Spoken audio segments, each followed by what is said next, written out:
छात्रगण हमारे सब प्यारे छात्र एवं छात्राएं, एनसीसी के जाबाज कैडेट, राष्ट्रीय सेवा योजना के स्वयंसेवक, मीडिया बंधु, सबसे पहले महाविद्यालय परिवार की तरफ से इस पावन और पुनीत अवसर पर स्वतंत्रता दिवस की आप सबों को बहुत बहुत बधाई एवं हार्दिक शुभकामनाएं।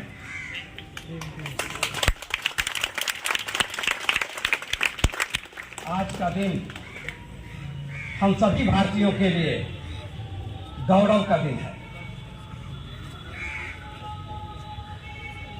हम सबों का यह पुनीत कर्तव्य बनता है कि आज सबसे पहले हम उन शहीदों, सत्याग्रहों, स्वतंत्रता के बलिवेदी पर अपना सर्वस्व निछावर करने वाले बलिदानियों को नमन करें, उन्हें श्रद्धा सुमन अर्पित करें, जिनकी बदौलत हम आज खुली हवा में सांस ले रहे हैं।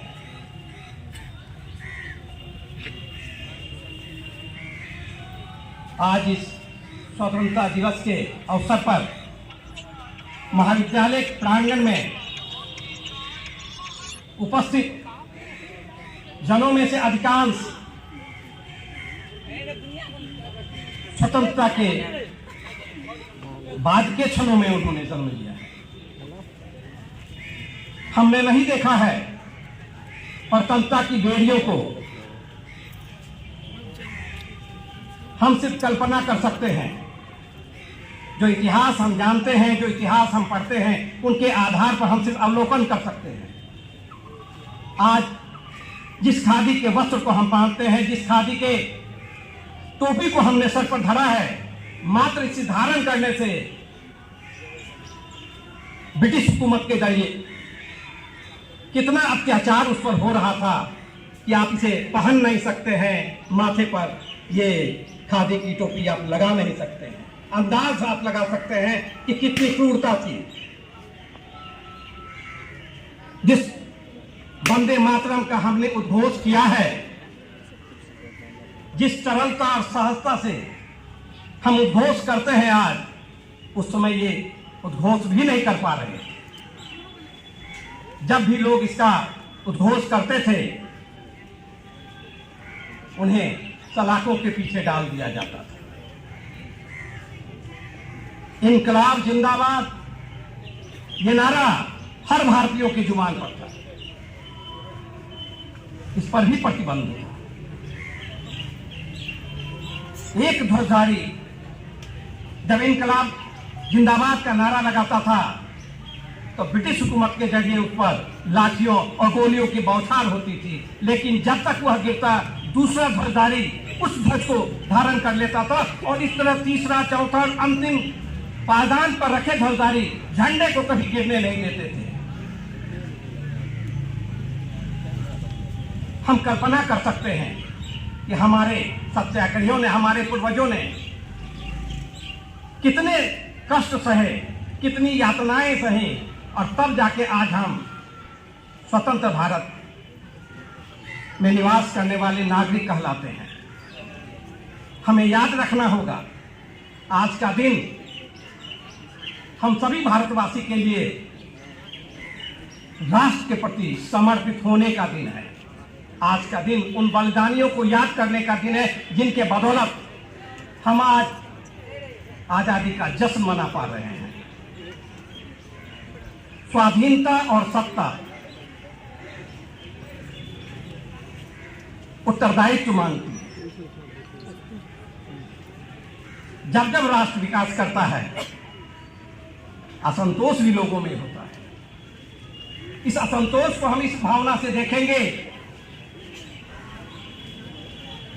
कि यह हम जनता के जीवित होने का प्रमाण है, जो निरंतर राष्ट्र के विकास को हम देखना चाहते हैं। हर क्षण, हर पल, हर जगह राष्ट्र जीवित रहेगा तो हम जीवित रहेंगे। राष्ट्र अगर मर जाए तो फिर कौन जीवित रहता है? हमें यह नहीं सोचना है कि राष्ट्र ने हमारे लिए क्या किया, हम ये सोचेंगे हमने राष्ट्र को क्या दिया। सिर्फ सरकारें, सिर्फ सैनिकों की जवाबदेही नहीं है कि हमारी स्वतंत्रता की रक्षा करें। हम सभी भारतवासी का यह कर्तव्य है कि अंतिम सांस तक हम अपने राष्ट्र की रक्षा करेंगे, राष्ट्र के गौरव को झुकने नहीं देंगे, मिटने नहीं देंगे।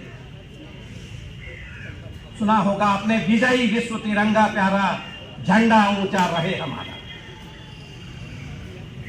आपको याद होगा जब हमारे पहले अंतरिक्ष यात्री राकेश शर्मा जब अंतरिक्ष में गए थे तो हमारी प्रधानमंत्री श्रीमती इंदिरा गांधी ने उनसे सिर्फ एक शब्द पूछा था कि बोलो राकेश, वहां से हमारा हिंदुस्तान कैसा लग रहा है। तो उसने जानते हैं क्या कहा? सारे जहां से अच्छा हिंदुस्तान हमारा। ये जज्बा है, इस जज्बे को मिटने नहीं देना।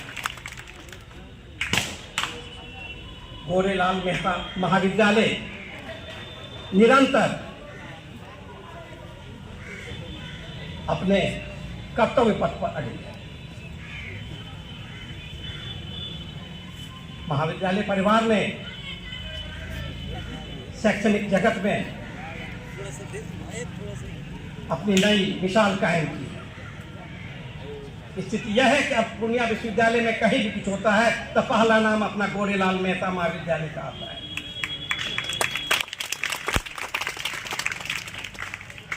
अभी ये जान के खुशी होगी कि ये BCA सेमेस्टर वाइज का जो नामांकन हुआ है, आपको आश्चर्य होगा, प्रायोरिटी में पहले GLM कॉलेज ही रहा और हमारी सीटें अधिकांशतः प्रथम और द्वितीय लिस्ट में ही भर गई। आप सबों को यह बतलाने का मकसद यह है कि अब पढ़ाई का पैटर्न बदल गया है। नई राष्ट्रीय शिक्षा नीति के आधार पर CBCS सिस्टम लागू कर दिया गया है। आपको जानना जरूरी है, अभिभावकों को भी जानना जरूरी है। अगर वो ना जानेंगे तो उनके बच्चे पढ़ाई में पीछे रह जाएंगे।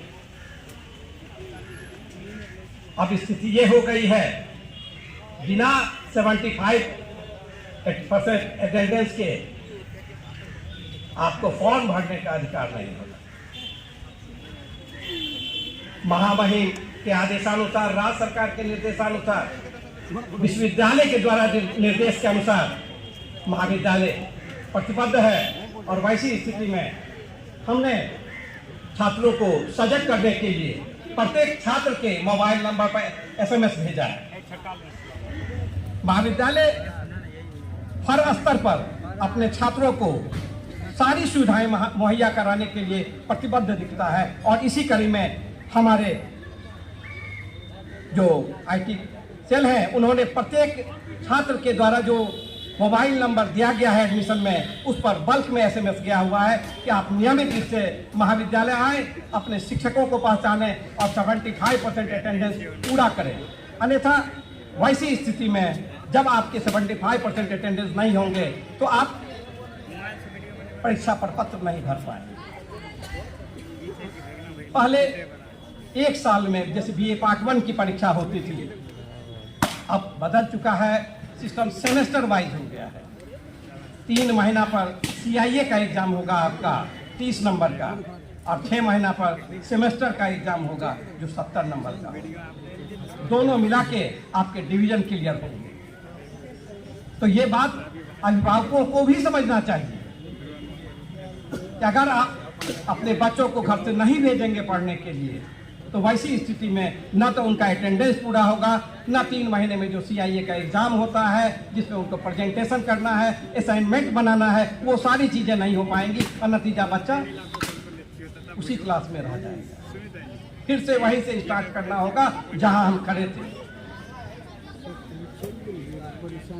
पहले था कि हमारे महाविद्यालय में विभिन्न विषयों में शिक्षक नहीं थे, अब ऐसी स्थिति नहीं है। प्रायः सभी विषयों में शिक्षक हैं हमारे। न केवल ससमय बल्कि समय के बाद भी अगर आपको कोई कठिनाई होती है तो शिक्षक 5 बजे तक यहाँ रहते हैं। आप उनसे संपर्क स्थापित कर अपने पढ़ाई की भूख को शांत कर सकते हैं। पहले ये होता था कि जब एग्जाम चलती थी तो हमारे क्लासेस सस्पेंड कर दिए जाते थे, लेकिन इस बार से हमने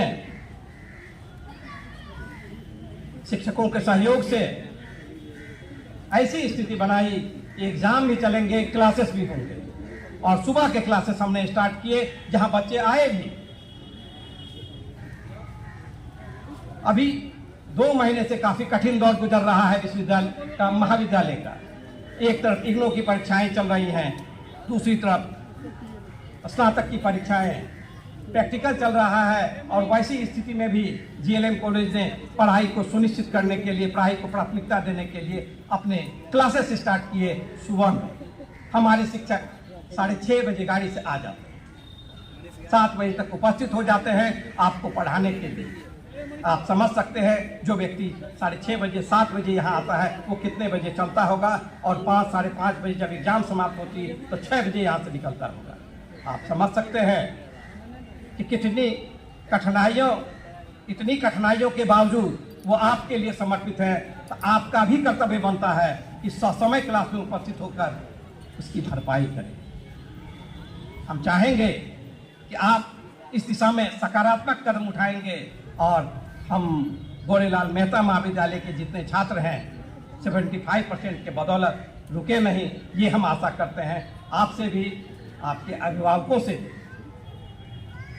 महाविद्यालय निरंतर प्रगति के पथ पर अग्रसर है। हमने अपने सब्जेक्ट के सीटों में बढ़ोतरी करवाई है। जहां इतिहास में 150 सीटें थी, 248 सीटें ली हैं हमने इतिहास, पॉलिटिकल साइंस और साइकोलॉजी में। जूलॉजी में काफी छात्र आते थे, 64 सीटें थी, उसमें 224 सीटें हमने करवाई हैं ताकि यहाँ के छात्र कहीं दूसरे जगह ना जा सके, यहीं पढ़ पाए।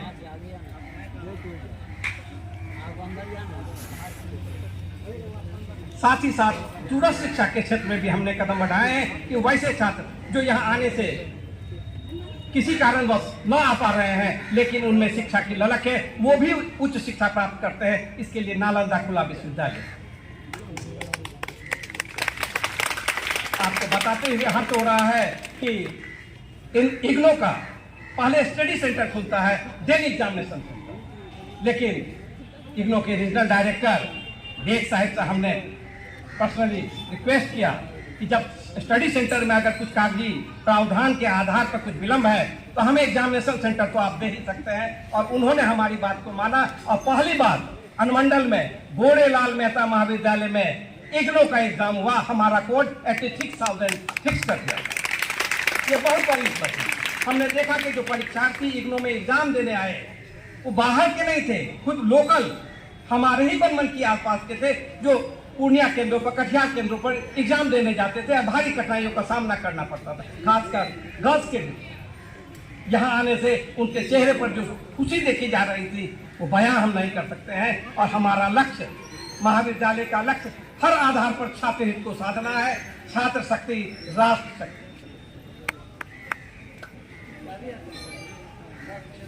आगे जैसे पिछले वर्ष हमने गूगल क्लासरूम की व्यवस्था करवाई थी, अब हम इस दिशा में प्रयासरत हैं कि लाइव लेक्चर आपको दिलवाएंगे। हमारे कॉलेज के यूट्यूब चैनल होंगे जिसमें हमारे शिक्षकों के लेक्चर अपलोड होंगे।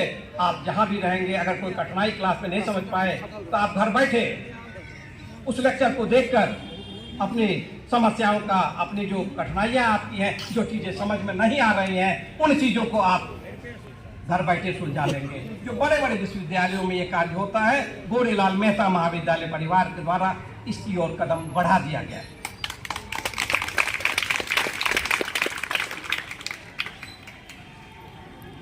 हम इस महाविद्यालय को बनाने में जिनका अथक योगदान रहा, महान स्वतंत्रता सेनानी स्वर्गीय अनूपलाल मेहता जी, महाविद्यालय परिवार उस परिवार को कभी नहीं भूल सकता, जिन्होंने न केवल स्वतंत्रता की बात सोची बल्कि स्वतंत्रता के बाद हमारे बच्चे पिछड़े न रह सके, इसके लिए उन्होंने शैक्षणिक बात सोची और इस आधार पर उच्च शिक्षा से जो मरहूम रह रहे हैं उसी के लिए गोरेलाल मेहता महाविद्यालय की स्थापना की। आज जब उन सपनों को साकार होते हुए वो देख रहे होंगे तो निश्चित रूप से उन्हें भी शांति और सुकून मिल रहा होगा कि जो इच्छाएं, जिन आकांक्षाओं को उन्होंने चाह रखी थी वो सफलीभूत हो रही हैं। महाविद्यालय परिवार उन सपनों को साकार करने में हमेशा लगा हुआ है। आज एक बार पुनः हम अपने पूर्वजों को याद करते हैं, उनके बलिदानों को याद करते हैं, उनके संघर्षों को याद करते हैं, उनके द्वारा सही गई यातनाओं को याद कर उन्हें नमन करते हैं। आज समय है उन्हें नमन करने का, उनके प्रति श्रद्धा सुमन अर्पित करने का, दिल में उनकी यादों को सजोने का। जिन कष्टों को सहकर उन्होंने ये स्वतंत्रता हासिल करवाई है, आज नहीं है वो, और उनकी यातनाओं, उनके बलिदानों के बदौलत हम उस स्वतंत्रता का उपभोग करते हैं। तो हमारा भी यह कर्तव्य बनता है इस स्वतंत्रता को हम अक्षुण्ण बनाए, चतुर्थ विकास के बदौलत सामाजिक, आर्थिक, राजनीतिक, साथ ही साथ शैक्षणिक विकास के आधार पर उस धरोहर को हम बचा सकते हैं। आइए हम प्रण लें कि हम कभी भी अपने तिरंगे को झुकने नहीं देंगे। जो भरा नहीं है भावों से, बहती जिसमें रसधार नहीं, वह हृदय नहीं पत्थर है जिसमें स्वदेश का प्यार। जय हिंद, जय भारत।